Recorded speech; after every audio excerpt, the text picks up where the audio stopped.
Hello and welcome to the AVForums podcast for Monday the 4th of June. Joining me this edition, Steve Withers. I have a boyfriend. Ed Selley. We need more teeth. Mark Botwright. Evacuate the island. And special guest star, Kaz Harlow. Bigger, scarier, cooler. I believe those are the words you used in your memo. And welcome back to the podcast. We're here this week, full house, which is good. We haven't had a full house in a while. We haven't spoken to Kaz for a while, so what have you been up to, Kaz? Well, I think I've seen one or two films. Yeah.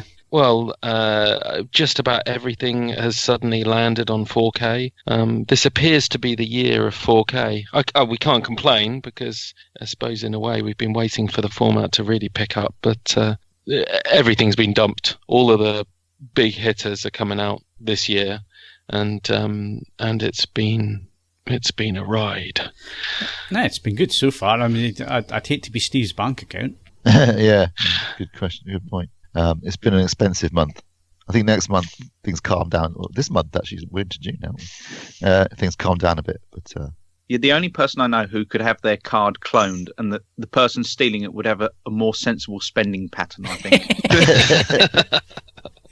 We noticed weird activity on your account. No 4K discs were bought this month. Yeah, that would be a bit unusual. So, anything other than work, Kaz? Yeah, I had double weddings, which is... Didn't know you were a Mormon.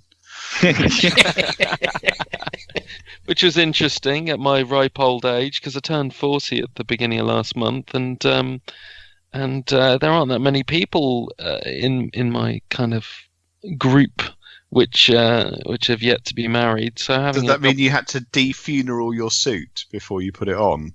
Just got a new one. Oh, blimey. The old one was literally, I mean, people called it a funeral suit. It had been run ragged for 10 years. So yeah, just got a new one. And annoyingly turned up dressed almost identically to all of the best men and the groom. They all had blue suits and waistcoats. I rocked up in an almost identically toned blue suit and waistcoat. So I had to like some kind of boy band. had to hide in the back. So, some elderly boy band, you meant? Huh? I don't know. They're all getting back together again, aren't they? Yeah. You know, it's very of the moment. I saw the original boy band at the weekend, the Wurzels. You got a combine harvester? Update from the West Country. They did that. Yeah. They're apparently great live. They were fun. It was great. I enjoyed it. I mean, it was in the field next to my house, so I could use my own toilet, which was nice. Why? What's this obsession with using the toilet? Oh, yeah. You're in the 50s. Yeah, sorry. You know, you don't want to use Portaloos if you can avoid it. So that was nice. They were fun. And I tweeted a picture of them, and they retweeted my tweet. So there you go. To all 6 followers. To the Wurzels. But yes, they did do a lot of. I didn't realise how many of their songs are actually just pastiches or based on other songs. Like I've got a brand new combine harvester and I'm a cider drinker. I didn't realise that I've got a brand new combine is a take on I've got a brand new pair of roller skates. I realised that, but I had to explain to my wife that the roller skate song came first, and not the other way around. But it didn't occur to me. Suddenly, that was obvious when I think about it. But I'm a cider drinker is da da da da da da da. That one. I have the Spanish song. No, you did that. Holidays in Spain. I can't remember what the lyrics are now. Oh, Jesus. Yeah, it's fun. I enjoyed that. And then the following night, I was in Bath to see Robert Plant. It's a little bit of a step change. From the sublime to the ridiculous, yes. You're saying the Wurzels was sublime and he was ridiculous? Well, they were about the same age. Yes. I think the combined age of the Wurzels must have been about 300. One of them definitely in his 80s. Oh, sorry. Blimey.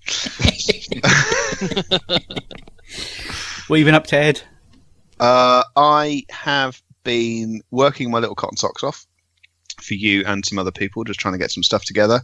I went to the cinema last night, which, as I say, I've done more cinemaing this year than I have in the preceding 4. Yeah, amazing.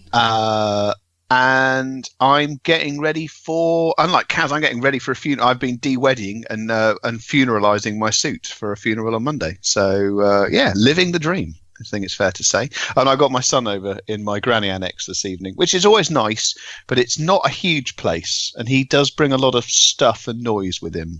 And I'm quite good at stuff and noise myself, so it's quite a busy environment whilst he's here. So I've just been prepping the place ready for that.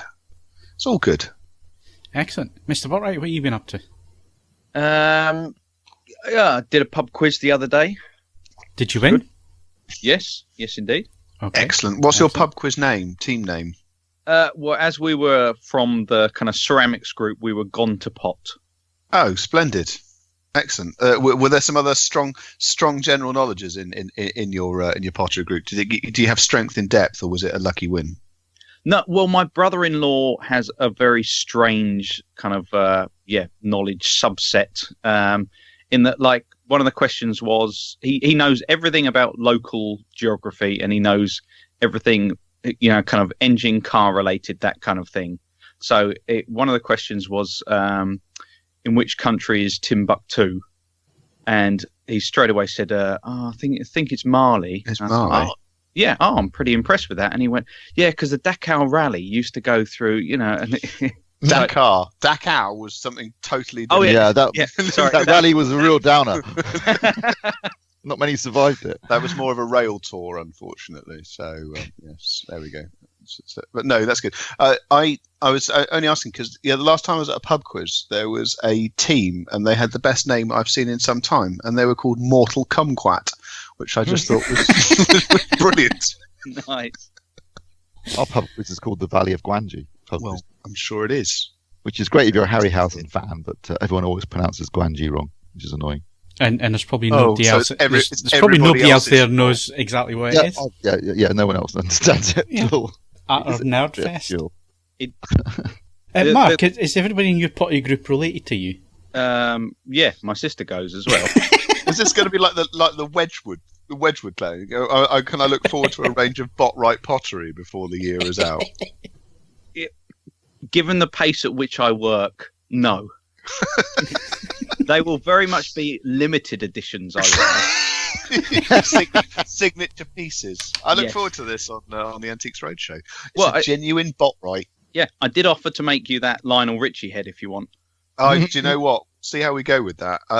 If I can successfully purchase a new house, I might have that as my signature piece. So yes, I'm quite up for that. I might actually modify it so you could build it around an Amazon Alexa, so it would actually sing "Hello" if you put your hands on it. Don't waste this on the podcast. We'll take this to Kickstarter. Ideally, without the creepy stalking of a blind girl. I'm not ruling anything out at this stage. Yeah, no, Alexa. There we go. That's brilliant. Yeah, fine, excellent. Yeah, we'll put some work in on that. Yeah, just get my work done first before you do that, please. I don't know if it's properly lucrative. We'll offer you benefits in kind. I think I can guess it is not going to be that. But yeah, okay. Current competitions, Mark. Tell us all about them. Okie dokes. Just one. You can win an SVS SB2000 subwoofer, and that one closes on 29th of June. That's an excellent. In fairness, as prizes go, that's a hell of a very good prize. Yeah, that's really good prize. And I've got a funny feeling we've got a winner, and they've won something superb as well. Yep. Rexic 4 won the Arcam AVR 390 7.1 channel AV receiver. There you go. Some absolutely cracking competition prize winners, and a prize there that's well worth entering. Right, we'll be back in a sec with hardware news. Always amazes me that we managed to do 10 minutes of talking absolute rubbish. Mate, we could do. Mate, it's a strain to actually get back on and do any sort of form of. I didn't even get onto the aggro at the quiz night. Oh, the bloke, it was general knowledge, and he did one solitary sports question, which was my field, and it was name the Liverpool goalkeeper who gave away 2 calamitous errors in the Champions League final. And he looked straight at me as well. Okay. And then you glassed him. Yeah. It went to a tie break though. Did it now? Are you Like trying? Champions League final. Yeah. Well, no, largely because one of the questions was, what's a calibrette and something like a Chirondo and that kind of thing. And the lady next to me said, I think they sound like instruments. And I overruled her and said sausages. She was right.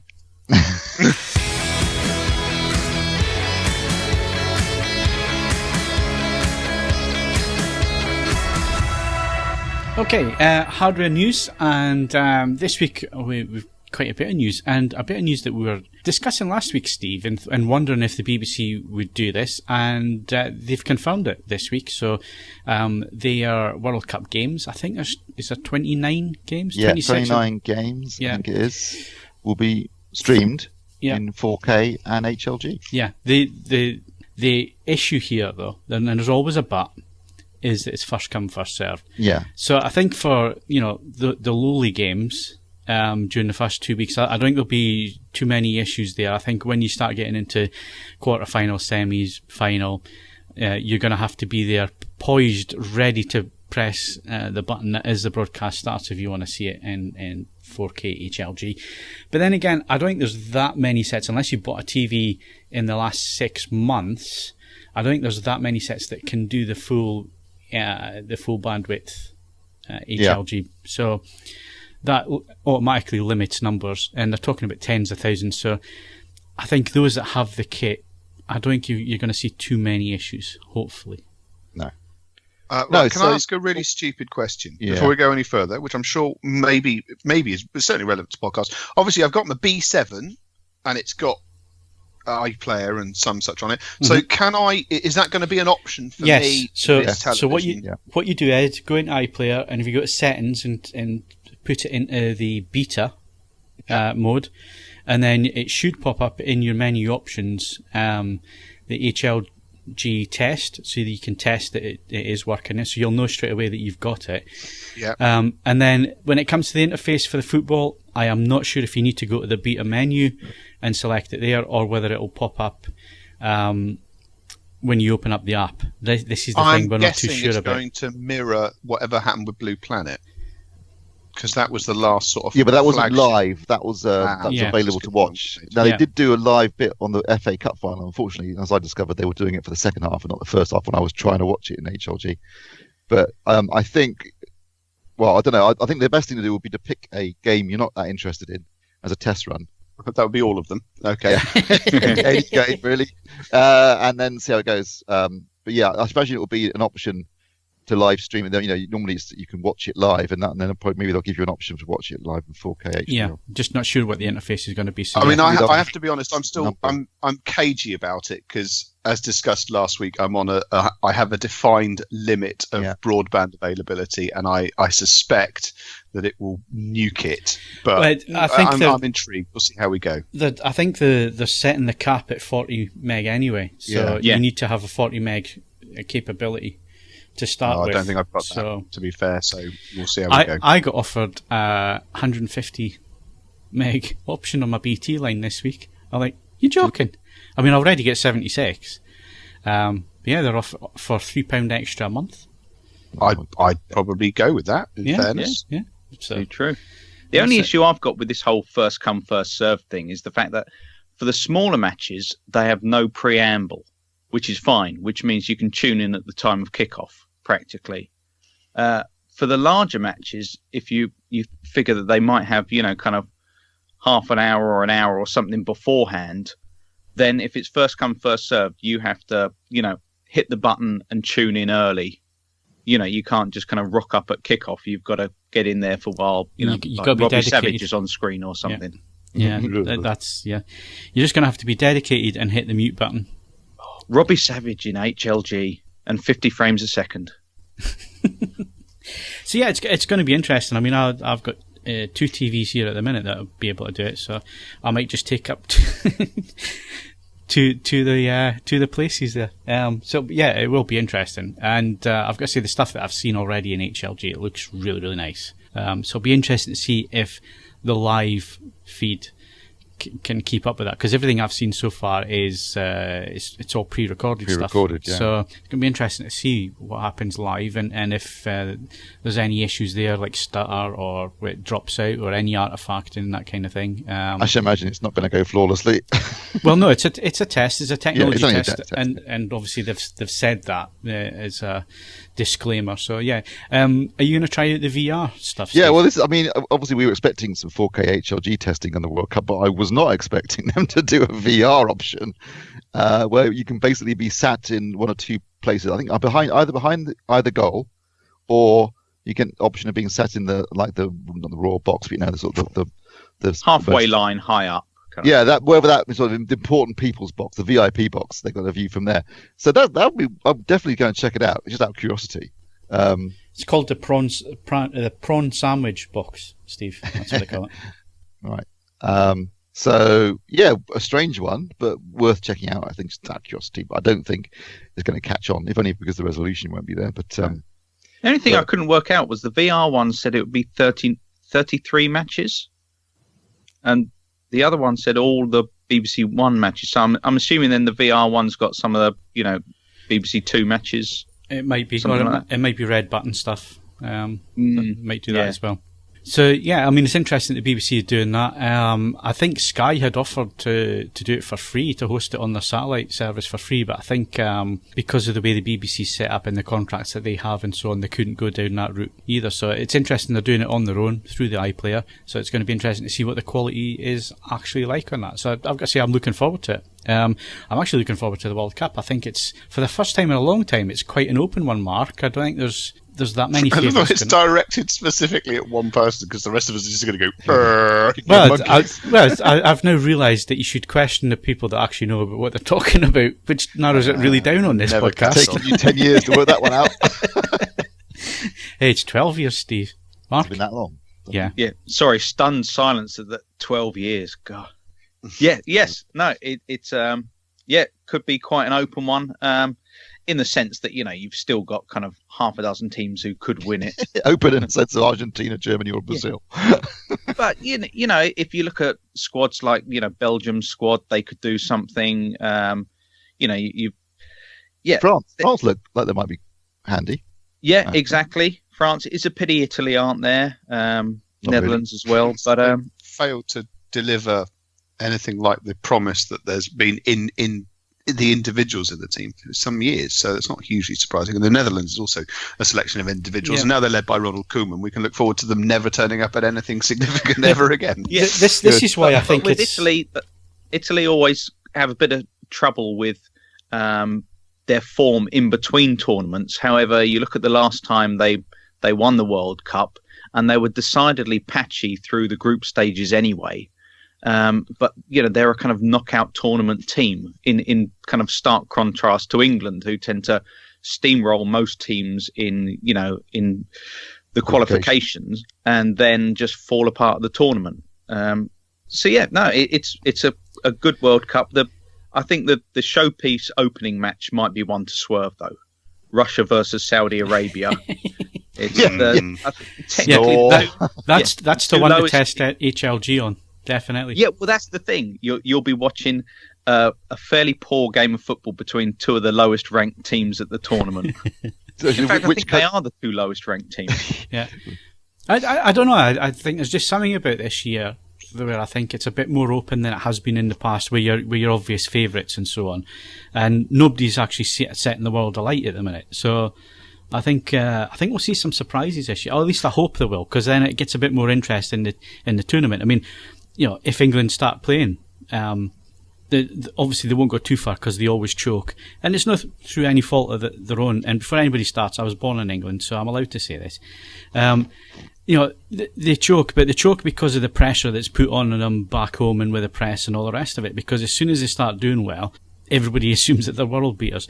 But it'd be good to have them have a good run. They've already started attacking Raheem Sterling for having a picture of a gun on his leg. Yeah, I know, it's already started, isn't it? So I don't know what it is with this self-destruction. To be fair, though, I mean, in terms of the usual form for the non-aligned spectator of World Cups, generally speaking, game of the tournament is usually completely unexpected and in the group stages, and it's usually when two countries whose style of football are totally opposed to one another, and it usually results in something bizarre happening, like a 9-goal thriller.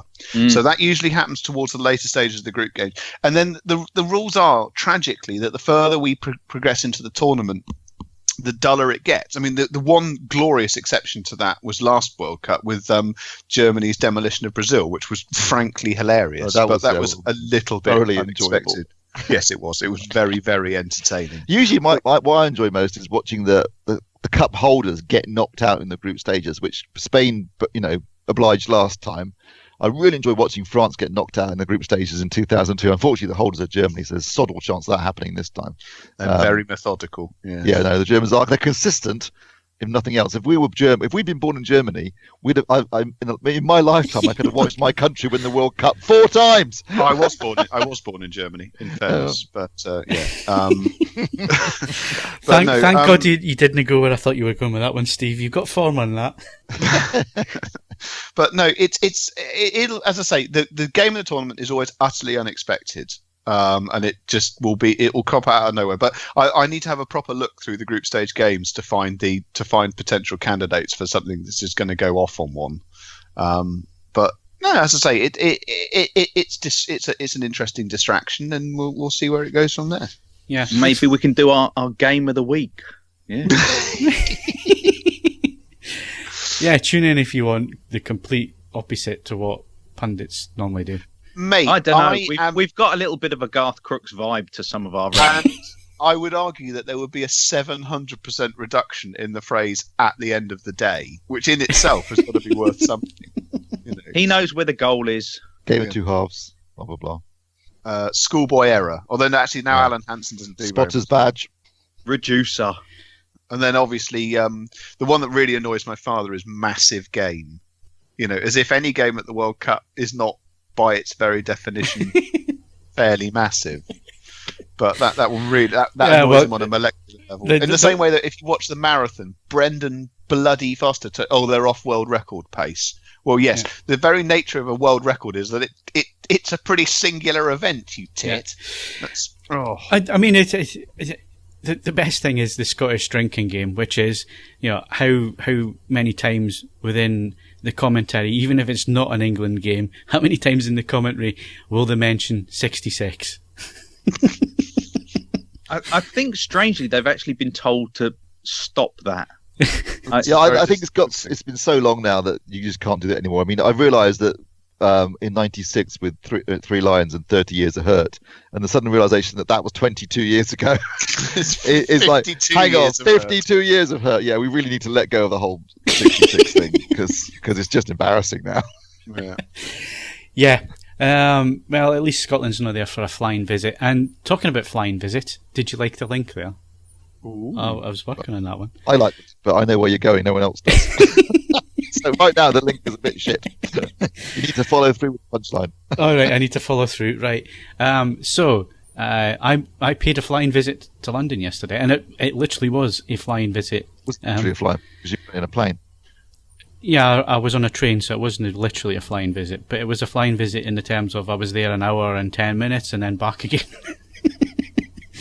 Which was a flying visit. So, yes, I went down yesterday on the train, which meant I could work on the way down, and got there, had a demonstration, had a drink, had a quick catch up with Steve, and then straight back on in a taxi on the train again and back home. I was going to say back home in time for tea, but not really. It was about 8 o'clock by the time I got home, but still, it was a quick turnaround. You got back sooner than me then. Did I? Oh well. Yeah. So we were there in London to see Panasonic's UB9000 4K disc player. Now, it's not out until October, but this was the engineers' chance to get over from Japan, come over to Europe and talk to everybody about what they intend from the product, the technology that's on board, give us some working demonstrations of what they're trying to do with it. And I always find these things interesting because when it comes to reviewing the product later in the year, you're a bit more prepared for what's actually coming. You can see what the company are trying to do with the product, and then you have at least a baseline, Steve, to then set, right, well, this is what they are aiming to do. Does it actually do what they're what they're claiming, and if it does, is it of any benefit to the end user? Which is always an interesting angle to have, and I always appreciate the fact that you can talk to the people that develop the product and come up with the products and the ideas and where their train of thought is and some of the features that they add to the products, because they always have these fancy marketing names, but you never actually know all the time what they're supposed to do, these features. It's like on a TV and you put the menu on and there's a new feature, then you think, well, what's this and what are the company trying to do? So at least they come in and explain these things. And I guess for me, the most interesting thing here, Steve, is how they're going to handle HDR and the fact that this player, although it is going to be £900, and that's a shed load of money for a Blu-ray player, a 4K Blu-ray player, when you think about video performance, and normally video performance from the bottom of the range to the top of the range is generally the same if the player isn't doing anything behind the scenes. So why is it costing £900 for a Blu-ray player? And of course you're coming into other areas such as audio performance and the components that they're using for the audio side, analog audio, not HDMI audio. The fact that it has balanced XLR connectors on there. So there's a certain intent with the product in terms of it's going to have better analog audio performance, better components in there, that they are doing things with a power supply, which should have benefits from the audio side as well. Video-wise, there's a couple of nice features in there. We're going to come to them in a bit. I think we'll cover audio first and get that out of the way. I've got to say, it sounded really, really nice. It was paired with some pretty good kit. It was. I was just going to say, it was paired with some really nice kit, and for the first time in a long time at an audio demonstration, it wasn't too bad a room either. It was the right shape, and ceiling height was about right, and so on. So. It wasn't a bad. Interesting choice of music. I think he mined the 80s there a bit, didn't he? With a Roland in a while. The Roland 808 drum machine always sounds good. It doesn't matter what you put through it, always sounds good. But yes, it was interesting from the audio side, and I guess for me, and the reason why I would be interested in this product is the build quality as well. So it's nice to see that it's going to have double chassis. It's well built. There's aluminium front and side to it. It's double sealed top and bottom. The disc mechanism is well shielded and balanced and resonance free. And the problem I've always had with Panasonic players and players from certain price points is the noise they make when they're working. Because even the 900 ain't that quiet. No, the 900 is a noisy. It's got a fan in it. Yes, noisy too. Yes.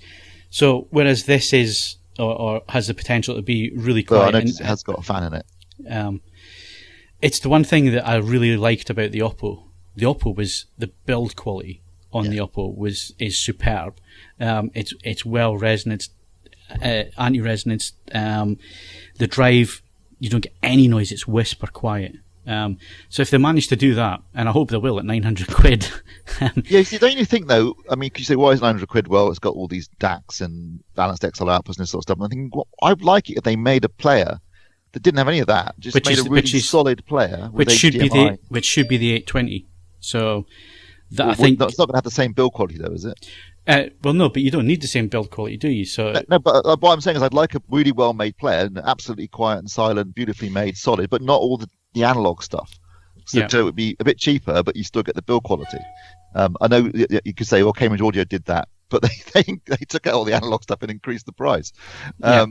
So, I think it would be nice if they did a digital transport, basically. Well, I mean, just a really well-built one. Obviously, we haven't seen the 820 yet, so... didn't Denon do that at the very start of the Blu-ray era with the 2500 or something like that? That was a pure transport, and it was built like a lorry. It was actually quite a cool thing, but it was it was extremely expensive.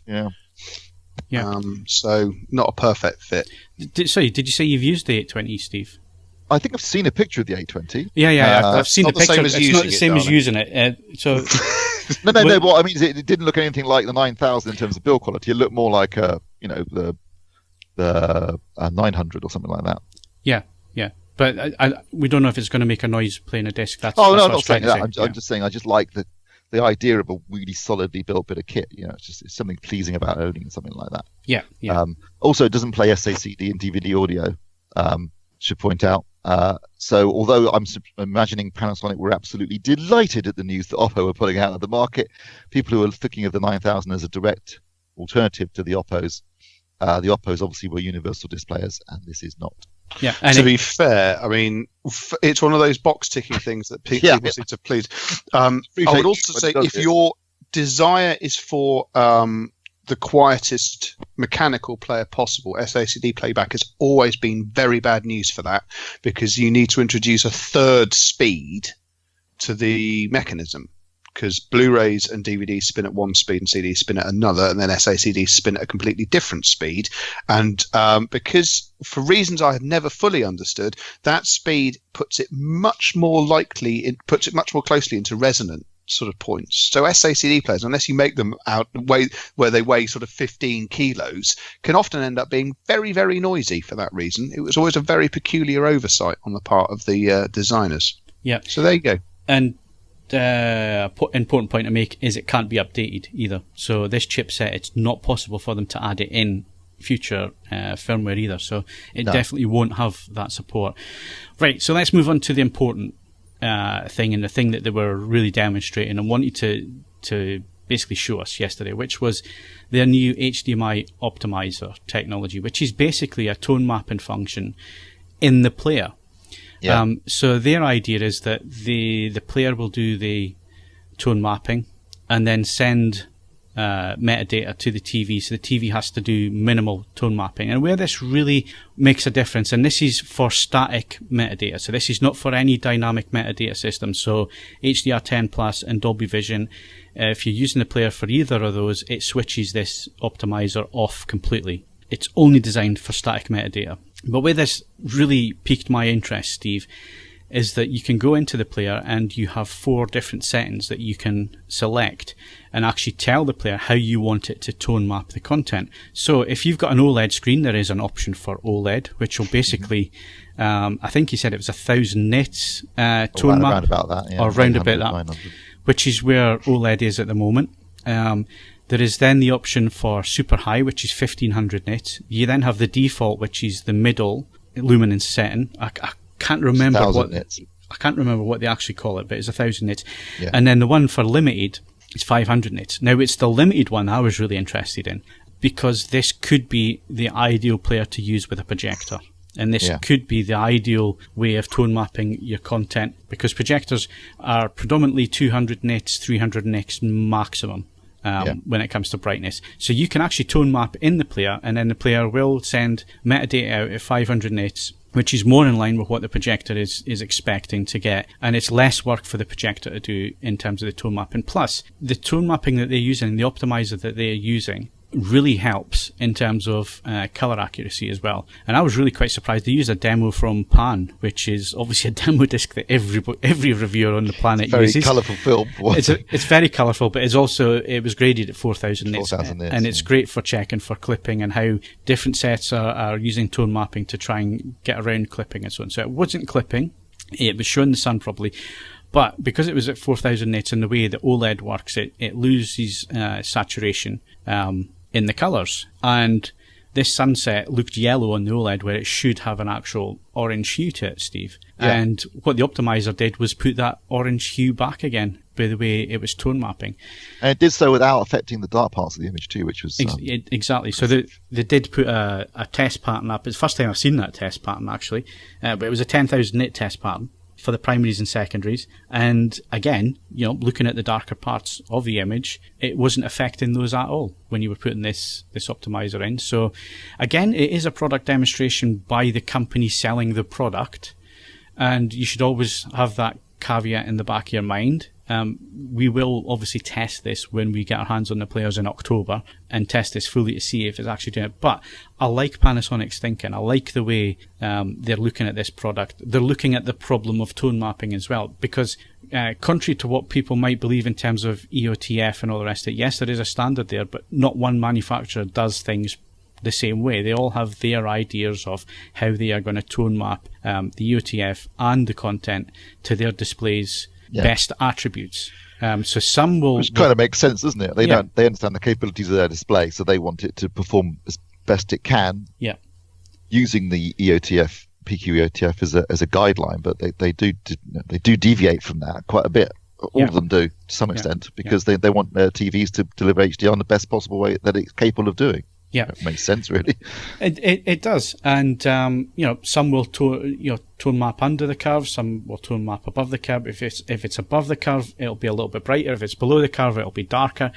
They all have their way of doing things before they then roll off. Or if it's capable of 2000 nits and above, then there's usually minimal tone mapping. But again, they will add in things that is beneficial to their display and their display technology.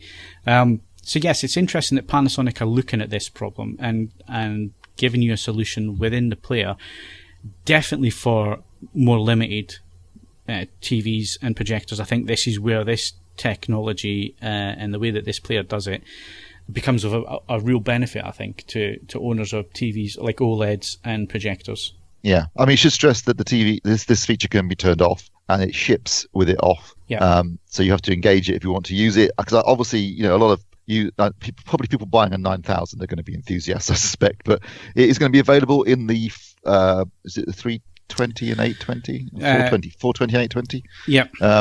The other two new players that are coming out. So the as it currently stands, the video features, video performance, all that stuff is identical across all three players. So when you're buying the 9000, you're paying for the build quality and the analog aspects. Video side identical. They did say that they are looking at doing some special features just for the video features, just for the 9000, but they wouldn't say any more than that. I guess because they've realized that, if you're looking at it purely over HDMI, then there's no reason to buy the 9000 other than if you want the, solid build quality. But if you're just going to be doing digital over HDMI, the picture is going to be identical on all four, and the audio basically be identical on all three new players. But one thing that does concern me slightly is obviously if someone does want to use this feature, they need to know what their TV's capabilities are in terms of its peak brightness, which a lot of people probably won't. And also, I'd be very curious to see, because they were obviously using it with a was it the EZ1002, wasn't it? It was, yeah. Last year's OLED. Now it's fine on their TV, but if you've got an LG, for example, their dynamic tone mapping is absolutely fantastic. Yeah. So, yeah, would you rather use that? So we'll have to see in testing how it performs and what works best. Yeah, obviously that was a caveat. I did stress there that this is a Panasonic demonstration with Panasonic kit. So yes, when we get the players in October, I mean, obviously I've got the C8 here. We've got the AF8 from Sony. Interestingly, they claimed that their Dolby Vision profile on the player, the pre-production player, works with Sony. I think no problem. Yeah, no problem. So that was an interesting comment.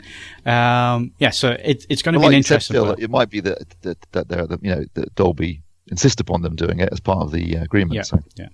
Yeah. Interestingly, because it's not coming out till October, chances are by then the player will be out of the box, ready to do Dolby Vision, HDR10 Plus if there's any other discs that do it, and have the various video streaming services, because obviously they were making it clear that sometimes when they launch things, they don't have things not because they don't want them on there, but because they're at the mercy of a third party, and it takes time for certification and all this sort of stuff to go through.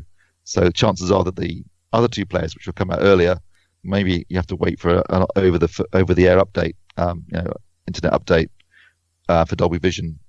And they won't have it out of the box, but probably by October that'll all be done. So it should be, ready out of the box rather than having to wait for a later update, as it is the case currently with the X700 I was talking about last week, which hasn't had its update yet, or the UP970, which didn't get its final update till I think January. So I've got to say, I read your initial review of the 970, and I thought, I don't expect much from this player, but I've got to say, for the money, it's a cracking little. It was a lot more. It was costing a lot more when I first reviewed it. Oh, obviously, yes. Yes. But yeah, it's a perfectly good player. It's just you get the feeling they didn't make a lot of effort.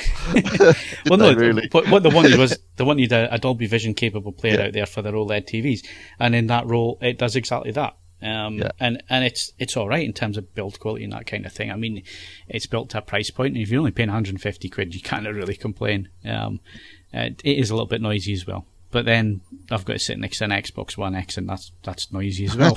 So they're about the same, to be honest. So yeah, so that was an interesting little excursion yesterday out to see the new player from Panasonic. It'll be interesting to see that when it comes in October. Obviously, the 820 will be out a little bit earlier than that. I think it's this month. I think it's June that it's due to hit stores, and we should be seeing a review sample at some point in June for that, so that'll be interesting as well. And I believe the TVs are due any day, they said. So I think that they're hoping that they're gonna hit the World Cup. So there has been some slight delays there, but any day, they said. So we're interested in seeing obviously the Panasonic lineup this year. It's always an interesting concept. And it's close to our hearts as well, what their concept, which is as the creator intended. And they were the first manufacturer to start using 3D LUTs and so on with their TVs as well. So yeah, it's always interesting to see what Panasonic come up with. So we're looking forward to that as well. So that was a nice little day out. So Steve, you've been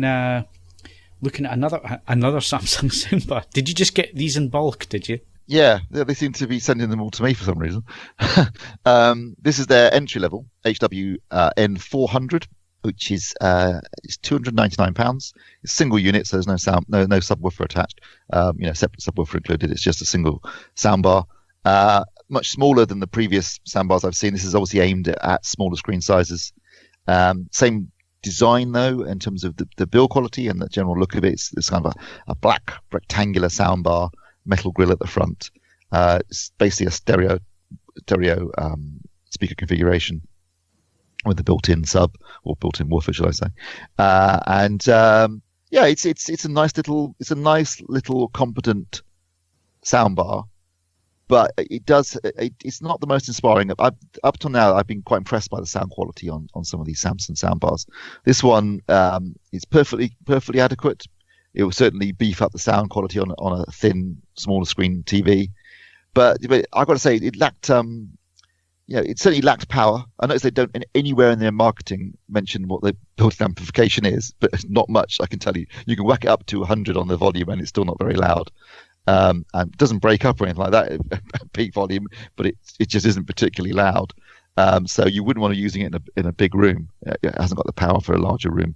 You need to use it in a fairly small room or quite close to it. And it doesn't, there's little in the way of real bass presence. It sounded fine, but it lacked the kind of the oomph that I've been getting from other Samsung soundbars in the past. It just felt a bit that they're hitting a specific price point. And I've got to say, 299 quid isn't that cheap for a small soundbar. You can get a lot better, some of them including separate subwoofers for less. So I think, and feature-wise, bizarrely, again, they're using HDMI 1.4 this time on the 650 that I reviewed recently. Disappointed because they were using HDMI 2.0, but they weren't passing HDR for some bizarre reason. They did pass 4K, but not HDR, which is bizarre given that they're aiming it at gamers and movie fans. This one uses HDMI 1.4, so there's no 4K HDR going to be going through this anyway. Is it a massive issue? Again, a bit like the 650, not really, because the chances are, since there's only one HDMI input anyway, you're going to use ARC, connect everything to the TV, send the audio back via ARC to the soundbar. That's a sensible way of setting it up.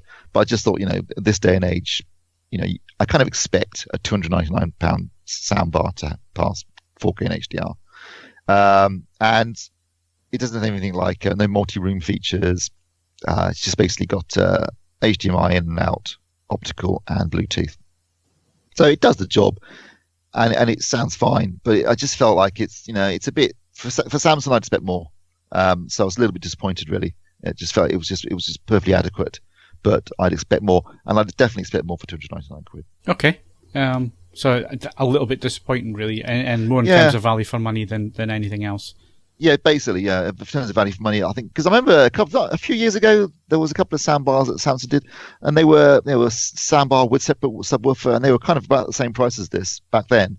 And I remember thinking that they were really good value. I thought they were absolutely. I think those ones they won Best Buy awards, and stuff, because they were great value and they sounded really good too. This kind of sounds okay, and it doesn't seem like great value. So. Okay. Shame, really. Okay, well, moving on to something which Ed really liked. I think it's because it looks like a turntable, although it's an all-in-one system, Ed, from Pro-Ject. Yeah, well, it is an all-in-one system. It just doesn't look like any other all-in-one system you're ever likely to see.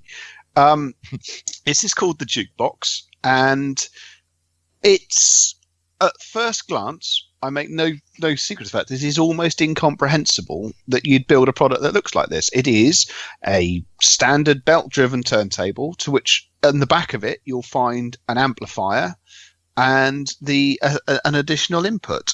And that sort of looks a bit weird. And then you have a further look, and there's an aerial input as well. And what Pro-Ject has done is they have combined their entry-level turntable with onboard amplification and a Bluetooth receiver. So you have, in effect, an all-in-one system to which you simply add speakers, be they Pro-Ject's or somebody else's. This is one of those products that makes more sense, firstly, the longer you use it, and secondly, when you start to view it in the context of some other products, because the biggest failing it has is that the Bluetooth on board is Bluetooth version 2.1, which is ancient. And has some quite significant, and not me being an audiophile, limitations. It's got some genuine limitations as it stands. But that extra input makes it surprisingly flexible, because I was running it with the Yamaha AD10 MusicCast adapter, which is still a ridiculously flexible piece of kit. And that essentially, you bolt that on, you get your streaming service access, you get UPnP streaming, a much more up-to-date version of Bluetooth and AirPlay. But as someone has pointed out in the comments for the review that's already up, you could do much the same thing with a Chromecast, which is even more affordable. And then, because of the nature of how Pro-Ject has designed it, obviously there's a phono stage in the device to work into the amplifier to output, but you can also go and bypass the amplifier and use the turntable with a phono stage. And then finally, you can use the turntable just on its own going into a phono stage and then an amplifier and the rest of the system. So it goes from looking like a very, very niche product, a niche of a niche, if you will, to something which actually starts to make a surprising amount of sense. You could start with a jukebox and then add a Chromecast or an AD10, but then when you were ready, you could take the same speakers but then attach an external amplifier and build a system moving away from the all-in-one concept, and essentially only finally dispense with the turntable part of it at the very end of the process. And whilst that's a bit of an odd one, it sort of is actually quite an appealing concept, and something that I think Pro-Ject has done quite well with. So it's one of those products that initially you look at it and go, well, yeah, that's a bit pointless, but spend some time with it, as I did, and I came away something of a convert. And it comes recommended within the remit that, if you have no interest in vinyl, don't go anywhere near it. But I was pleasantly surprised by how well thought out it actually is. So who would be the ideal person for this product, Ed? If you've got one of the all-in-one record players that came from HMV or supermarkets or so on and so forth, this is absolutely perfect. It is it's proportionally quite a bit more money, but you will feel you will get an immediate benefit in terms of the quality of what you get. It's not any more complicated to set up than those portable players. And then from there, you can either stick with it as it sits, or, as I say, you could build away and start to construct a full-size system around it, and start climbing the ladder of insanity to whichever point you wanted to get off at. It's not a perfect fit if you just want an all-in-one system to sit in a kitchen or a dining room or something, unless you have been cryogenically frozen since 1974 and you just have a lot of records to play. But it's one of those things, especially when you take into account what you can use into its additional input. It's a much more flexible product than it might at first appear. Okay, cool. So that wraps up hardware for this week. We'll be back with movies and Ed going to the cinema next.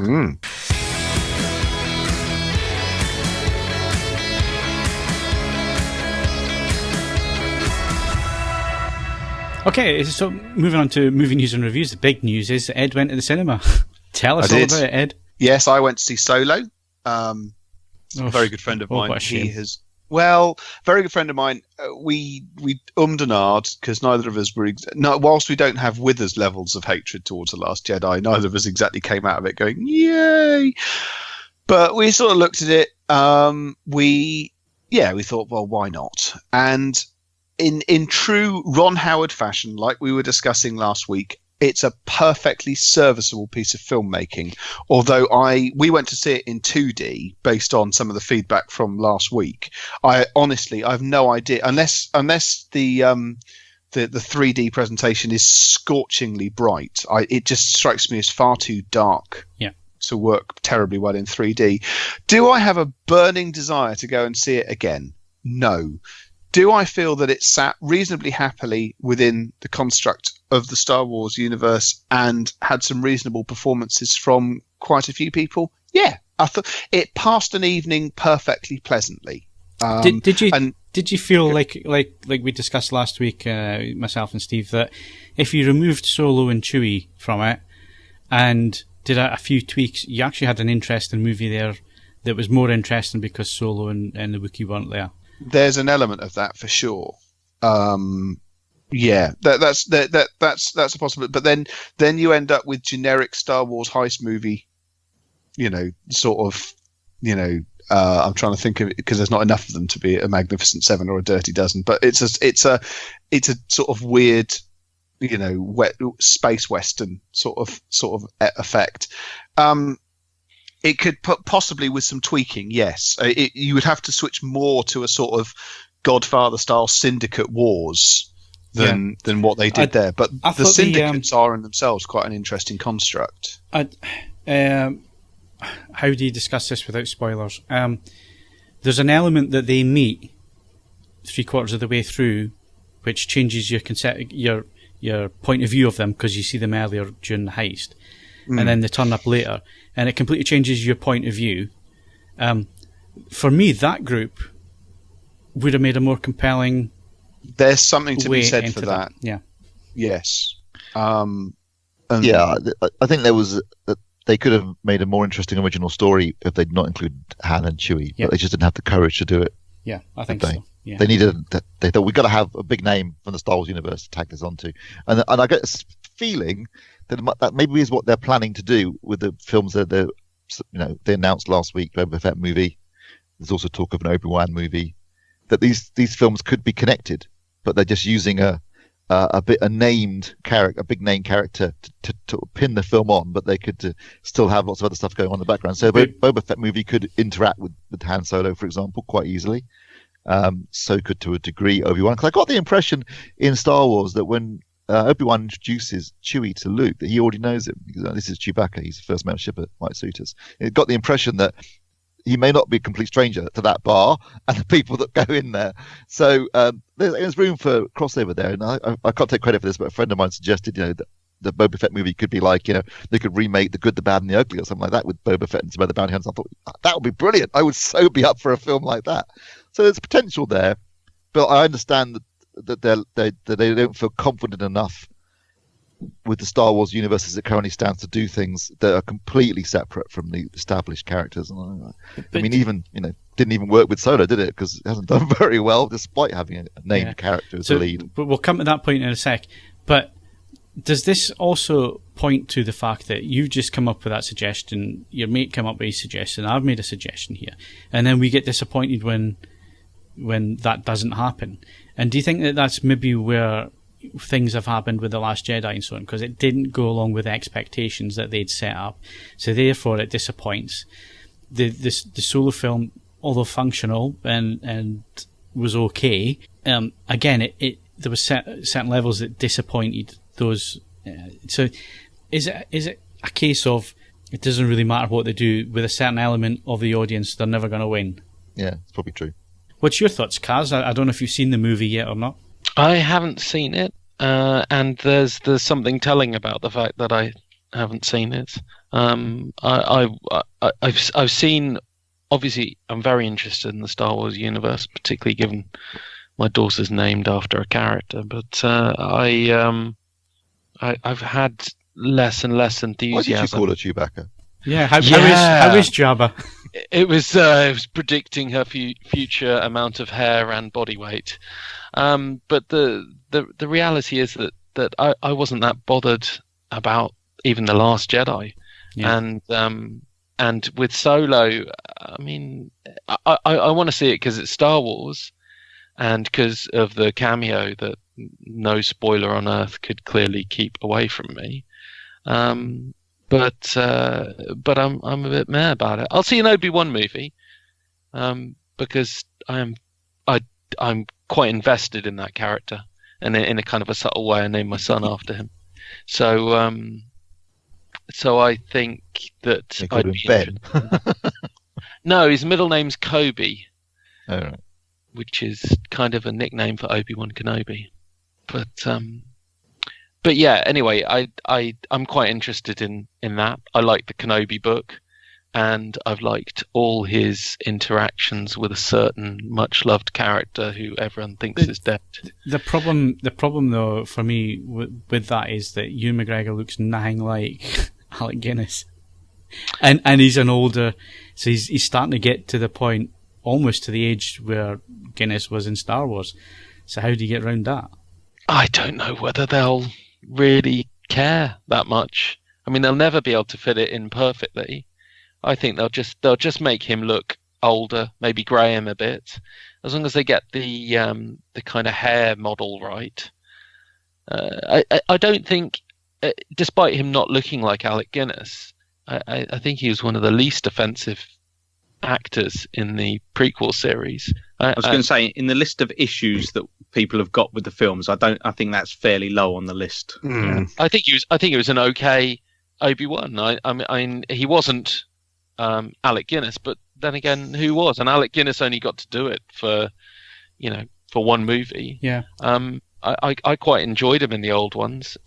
He wasn't Mace Windu, but I mean, he wasn't Hayden Christensen and the long litany of other people. I mean, even Natalie Portman was ruined in it. So if they bring back Ewan McGregor and do a decent Obi-Wan Kenobi movie, and I agree with Steve, they should turn to westerns for this. I think that they could make it like Fistful of Dollars. For Obi-Wan Kenobi, like he says, we could have a Good, the Bad, and the Ugly style Boba Fett.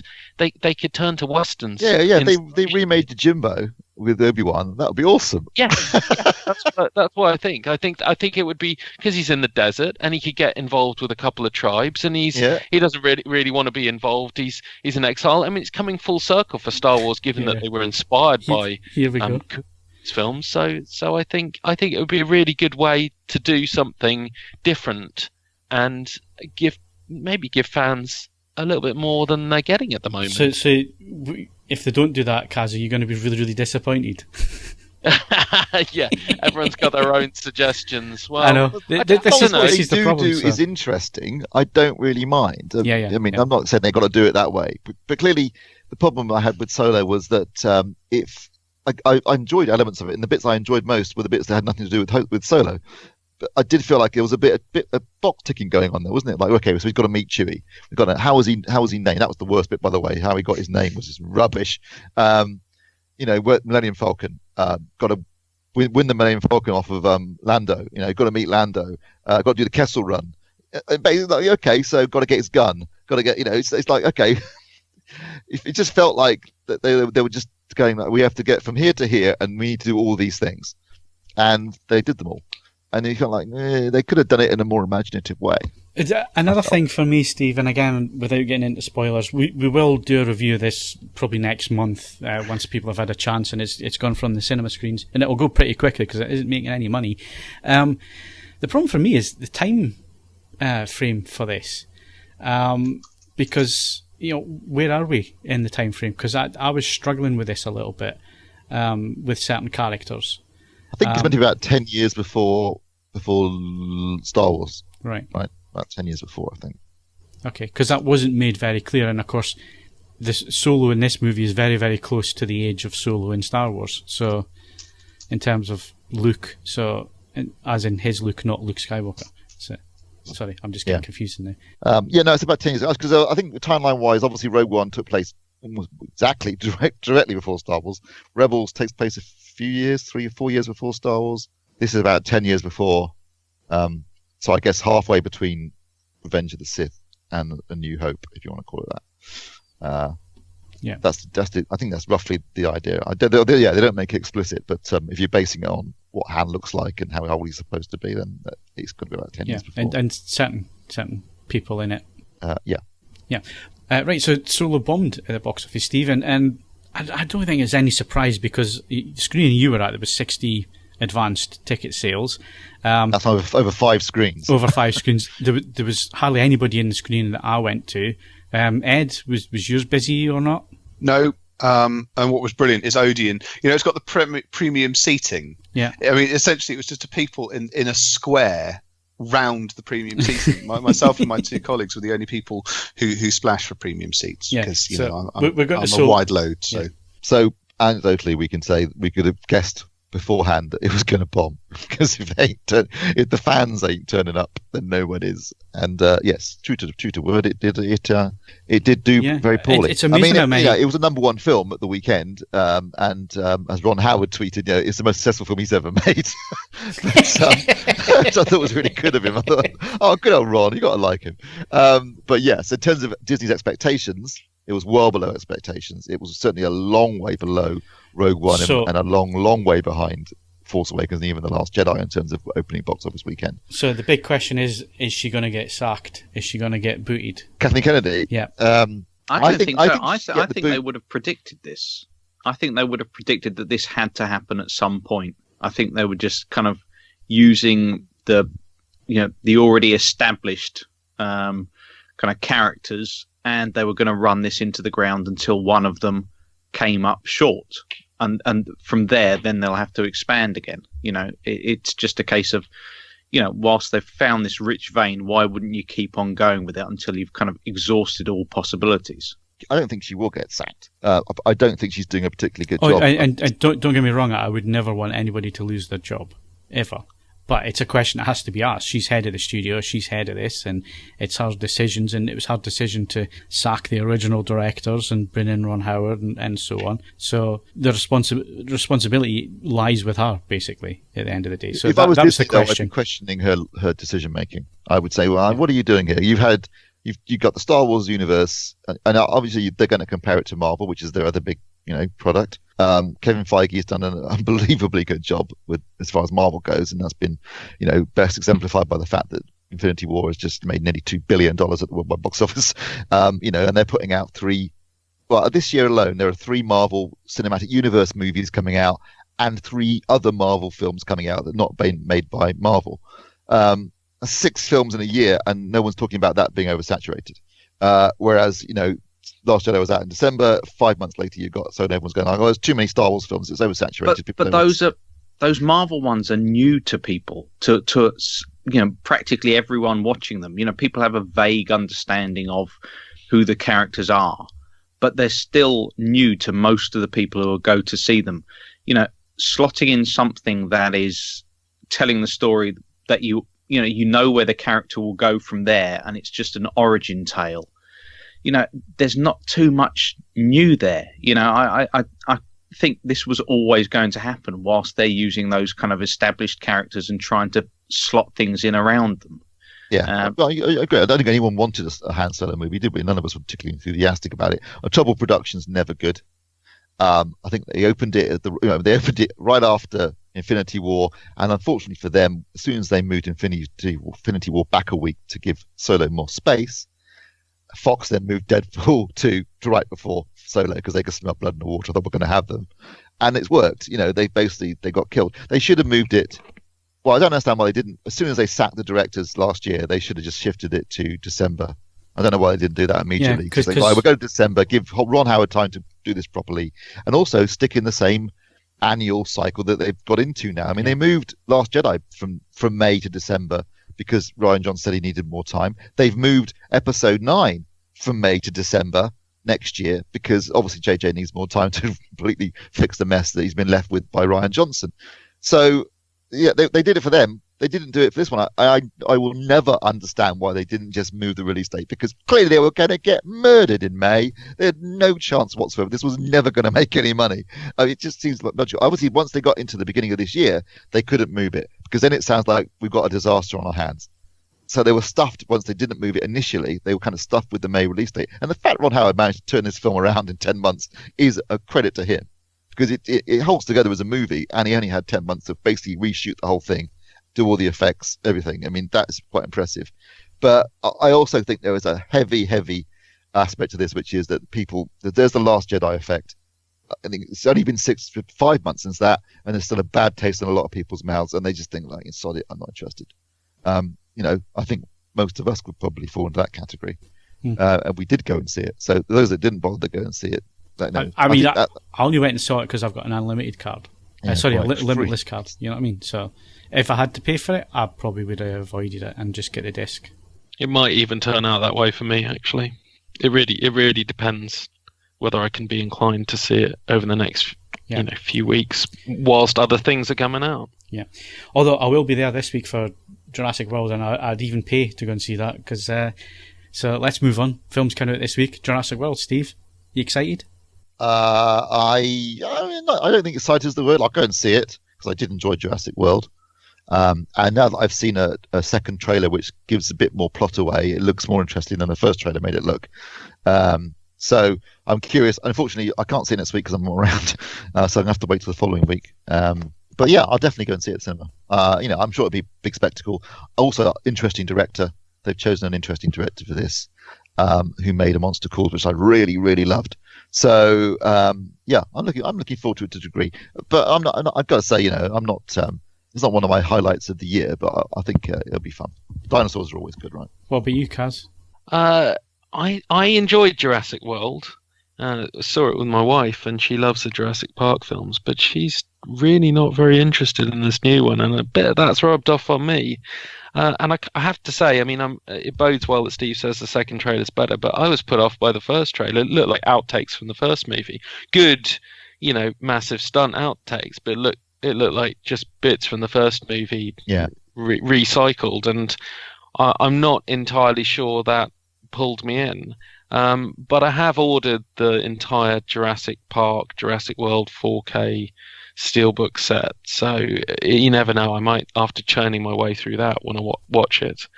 But it's not been a sequel that's been particularly on my radar.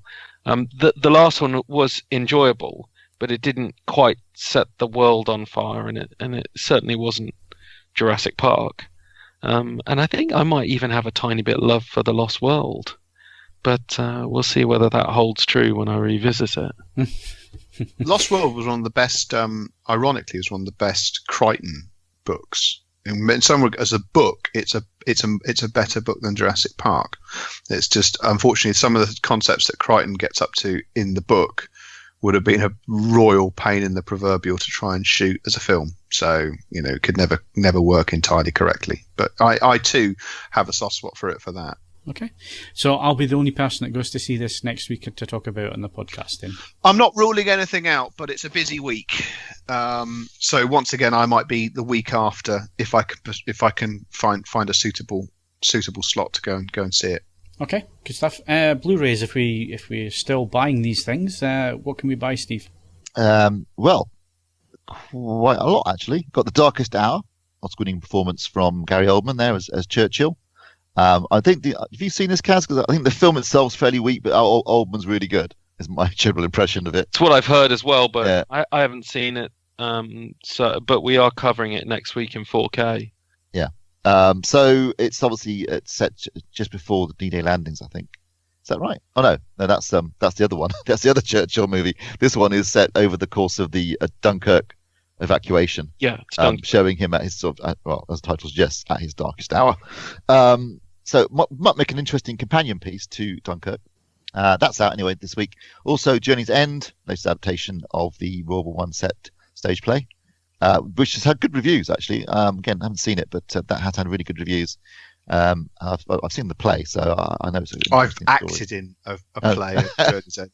I was a fantastic Osborne. Can I just throw that out there? and I actually have seen it. So yeah, so that review will be up. That's an enjoyable adaptation of the play. You can tell that it is a play, but it is very well acted. Sam, I'm never going to get his name right. Claflin. Claflin. Yeah, so Sam Claflin is from Hunger Games. Is really good in it, and it's a nice little war piece. It's not grand scale epic. It's not a big budget thing. It's interesting that it's coming out at the same time as the Saving Private Ryan 4K disc. This is tiny, but it's very well acted, and it's worth checking out. We've also got the 1517 to Paris, the Clint Eastwood film about the guys on the train, which I've got absolutely no interest in seeing whatsoever. And bizarrely, he used the actual guys from the train to play themselves, which is a big risk, really, isn't it? Putting non-actors in key roles. Also, the actual bit that the film, the bit where they foil the terrorist plot is about 2 minutes right at the end of the movie. So, honestly, this so it's 5 random men go on holiday. Basically. Yeah, it's just like did this need to be made? I mean, Selley, I really enjoyed, but this, come on, surely you've got better things to do with your time in your sort of twilight of years than this, Clint. Anyway, that's out if you're interested. I doubt anyone is.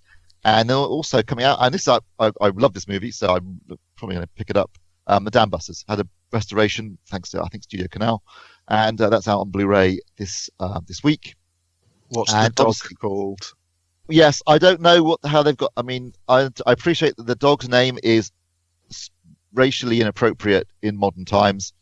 That's what it was called. So they're just being historically accurate. But obviously, if you were Stephen Fry has addressed this because he wrote a screenplay of the Dam Busters for Peter Jackson, who wanted to remake it, and they renamed the dog Digger, which should give you an idea as to the inappropriate name it originally had. Isn't there a TV cut of this where it's Trigger? And I'm wondering if they've used that. Yeah, they may have renamed the dog. I don't know because, I can see it being difficult to release the film with the dog's actual name in the movie, and I don't want it to detract from the rest of the film because that was just okay. That was a poor choice of name for the dog, but in 1943 things were very different. I don't want to detract from the story itself because the story itself is fantastic. The idea of the development of the bomb. I mean, it's a brilliant movie. I mean, if you've not seen it, the first half is the development of the bouncing bomb, and the second half is the actual raid. And the raid itself is, the level of bravery involved in that was stunning, and the achievement that they managed to do hitting those dams is amazing too. So it's a fantastic film. So I don't want one single tiny thing to detract from what is otherwise a brilliant movie with one of the great theme tunes ever recorded, written and recorded for a movie. So I love the Dam Busters. I'll definitely pick it up. Did you? Just on that subject, did you ever catch the TV documentary where they tried to recreate it? Yeah.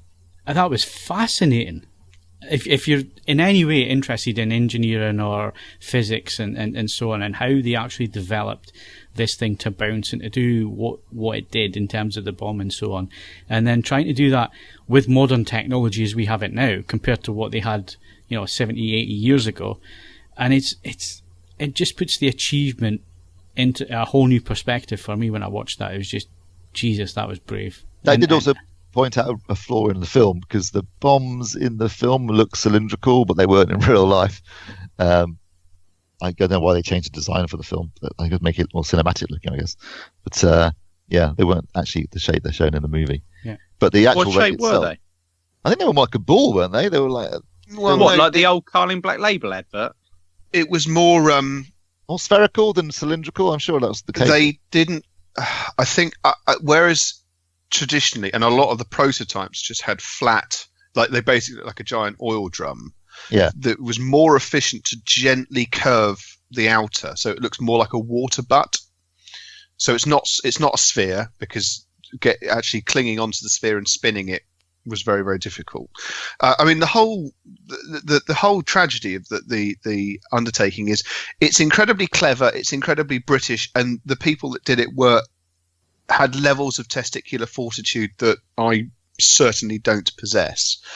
But in terms of what actually, in terms of what was achieved with it, it's one of those debatable undertakings. I mean, in terms of headlines and in terms of proving psychologically, it's proving that Bomber Command could do things other than just level things from a great height. Yes, it had some sort of benefits, but I mean, it's worth pointing out that one of the dams that wasn't significantly damaged in the Dam Busters raid was completely totaled towards the end of the war by a smaller number of Lancaster bombers just dropping the tall boy bombs that that Barnes Wallis also designed, and they did it with almost no loss. So, you know, by that point, though, there was no Luftwaffe left to shoot down. There is a bit element. The actual casualty rate on that raid, the Dam Busters raid, was very high, wasn't it?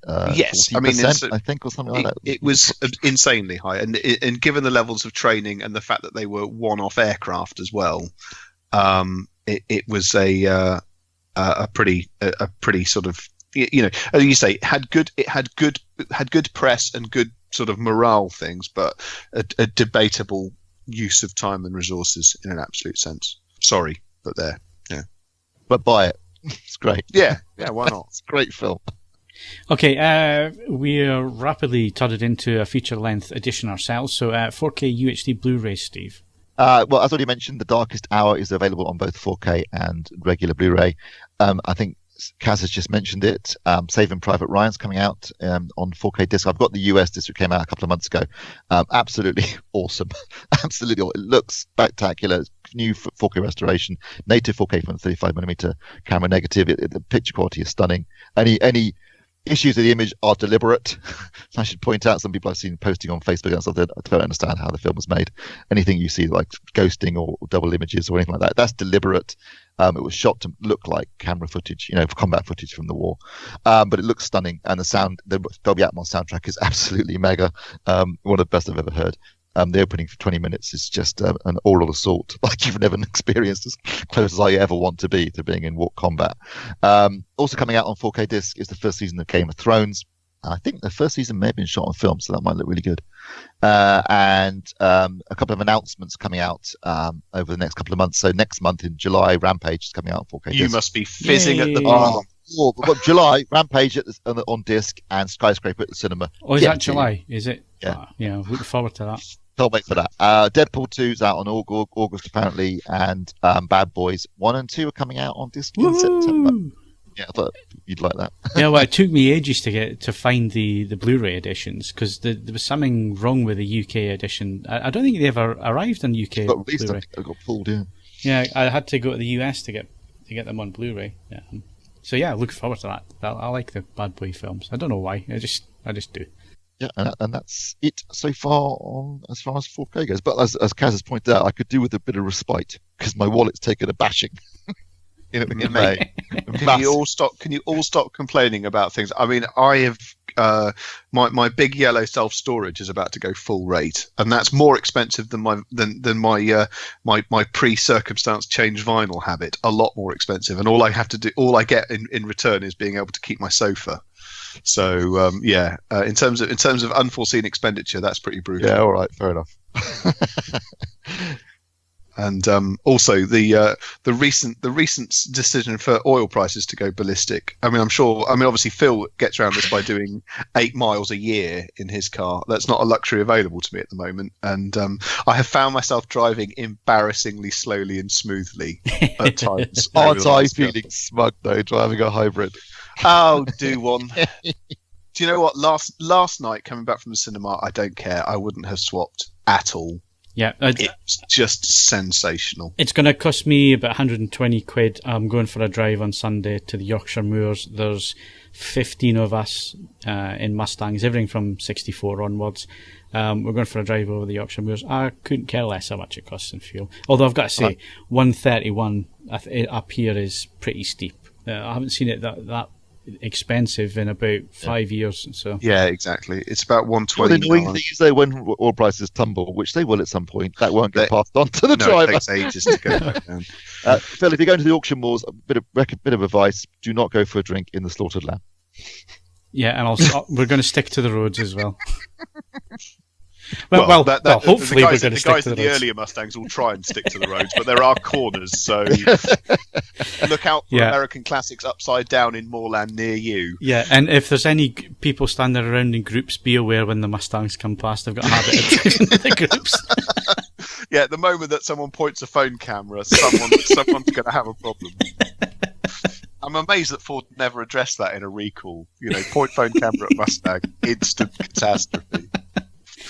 Yeah, and on that bombshell, that is it for this week. My thanks to Steve Withers, I am a kitten farmer. Ed Selley, I was in the Navy, not the Navajo. Mark Botwright, That's why you and I never had a second date. and Kaz Harlow. It's just like taking a stroll through the woods. Don't forget, you can follow us on Twitter and Facebook, bookmark AVForums for latest reviews, news and videos, and why not leave us a 5-star rating on iTunes, but only if you enjoyed the show. I'm Phil Hinton, thank you very much for listening, and we'll see you again next week.